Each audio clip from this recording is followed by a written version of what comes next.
Hi guys, so nandito ko ngayon sa Olive Young and naghahanap ako ng what do you call it? Alam niyo yung pack na yung pang paliit ng ganito, ng chin. Kasi gusto ko siyang itry. And meron akong nakita na sobrang cute na, I don't know kung ano to, I think it's eyeshadow or shimmering. Tingnan nyo. Look at this. This is so cute. Yung lalagyan niya parang ano, yung tali na something na pinagbuhol-buhol. And it's, paano mabuksan ito? Hold on, baba natin yung phone. Guys, hindi ko siya mabuksan. So, mag-ask tayo ng help. 혹시 이거 어떻게 열어요? 아니, 어떻게 열어요? 네네네. 감사합니다.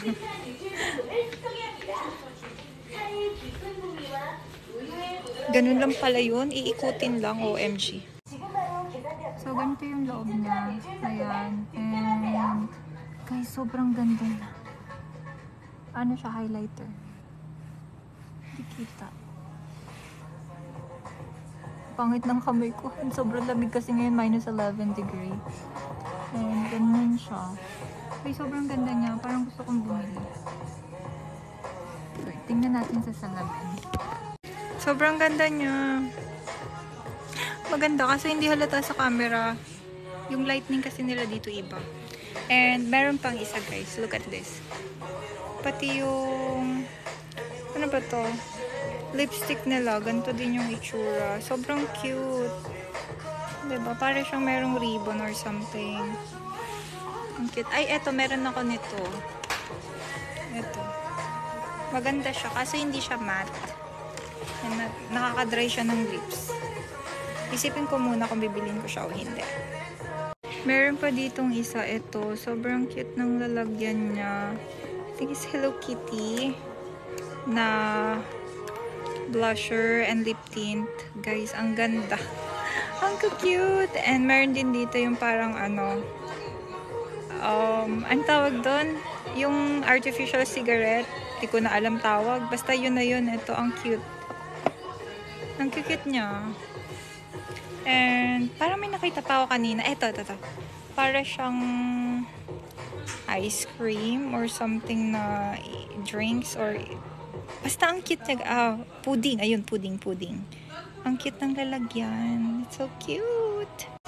So, nagtanong ako kung meron sila nung parang band na pang shape ng chin kasi meron akong double chin, diba? Medyo lumalaki yung chin ko and dagdag pa yung parang bukol dito sa may chin ko. Basta sabi niya wala. Pero parang hindi niya lang naintindihan yung Korean ko. Ito po guys, sobrang cute ng lalagyan niya. It's so nice. That's Cleo. Tagal ko dun sa loob. Sunscreen lang yung binili ko. Sunscreen lang yung nabili ko guys. Ito. Ganun yung gamit kong sunscreen. Yung Isogel na sunscreen. Kasi sobrang sensitive ng skin ko. Ano yun? Wala. Ang kikit kasi nung mga lalagyanan ng mga beauty products doon. Kaso nga lang, hindi ko naman siya need. So, sabi nga nila, pag hindi mo kailangan, wag mong bilhin. Baka kasi hindi ko rin magamit. Papunta ako ngayon sa Mart. Mag-grocery. Grabe, ang lamig. Ang lamig. Naglakad na lang ako papunta sa Mart. Malapit lang din naman. And sobrang lamig niya guys. As in, super. Kita niyo ba? Grabe! Minus 14! Siguro pag naglagay ako ng tubig sa labas or dito, as in mag-freeze talaga siya ng super duper. Oh my god. Super ang arte ko. Wala akong dalang coins guys. Hindi ako makakagamit ng cart kasi yung cart dito kailangan mong hulugan ng coins para magamit mo. So wala akong dalang coins. Kaya magtiis tayo sa plastic. Kakamayin lang natin. Konti lang na mabibilin ko kasi nga maglalakad lang ako. Hindi pwede mabigat. Sobrang mahal na ng bilihin ngayon. I think kahit saan naman, kahit sa Pilipinas, no, mataas yung bilihin. Ayan, tingnan niyo yung kalabasa. Nasa ano, Mga 200 pesos isang kalabasa. Diba? Ang cute nitong kalabasa. Ang dami ko nakikitang cute today. It's so cute, cute, cute, cute. Lahat cute. So, I need some garlic. Mas gusto ko yung garlic na buo. Ito, yung buong garlic compared dun sa minced garlic. Mas malasa siya. Mas malasa yung ganun. Oh my God, ang mahal ng spinach. Grabe, nasa 150 pesos. Ito lang. Alam nyo ba, umabot ng 400 pesos yung spinach before. Like 400 pesos. So, ito yung gagamitin nating plastic. Ganyan. Kasi wala tayong wala tayong cart. Ito, cabbage. Kalahati lang bili natin para magaan. Though, konti lang yung difference ng buo. Pero, mabigat kasi siya. And then, what do we need? Parang masarap nilaga today. Parang masarap yung nilaga kasi sobrang lamig. Nilaga or sinigang, anong masarap? Parang kailangan natin ng parang kailangan natin ng madaming gulay. Wala nang stock sa bahay. Gusto ko ng spinach pero oh my God, sobrang mahal. So expensive. Guys, etong brand ng kamatis ang natikman kong sobrang tamis. As in, sobrang tamis ng kamatis na to. Sobrang sarap niya. Kung nandito kayo sa Korea, itry nyo yung ganitong brand ng kamatis. I think meron siya sa Coupang. It's really good. It's really sweet. Pero bakit naman ganun? 2 pack yung kailangan. Di ba pwedeng isa lang? Sobrang sarap niya. Bibili sana ako ng kamote kasi shit. Wala pala akong... It's so heavy. Ang bigat siya masyado. Check tayo ng karne. Guys, yung durian. Oh my God. Masarap yung durian. Pero, look at the price. Saran! It's 76,340 the whole durian. Hindi ko alam sa peso. Pero yan yung price.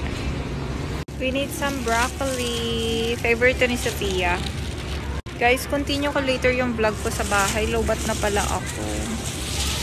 Sayang. See you later. So, hindi ko natapos yung vlog kagabi.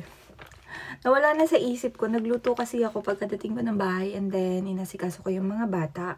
So, umaga na ngayon. Good morning everyone. It's 9:40 in the morning. So, ayan. Dito na natin itutuloy kinabukasan. Halatang hindi na kasi ako masyadong nagbablog, no? So, hindi ko na alam yung pagkakasunod-sunod. Excuse me. Eto na lang. Since galing tayo sa Olive Young kahapon or kagabi, may isi-share na lang ako sa inyo. Ito yung ginagamit ko para ma-clear yung pimples or mawala yung mga pimples sa face ko. OMG, ayan. Nakikita nyo ba yan? Madami akong pimple marks pero konti na lang yung tigyawat. Pero yung pimple marks madami pa. Yung tigyawat parang mga dry na lang siya. Dito meron ako malaki dito last week kasi super duper malaki pero so far, so good. Pimple marks na lang yung natira. And ito yung ginagamit ko.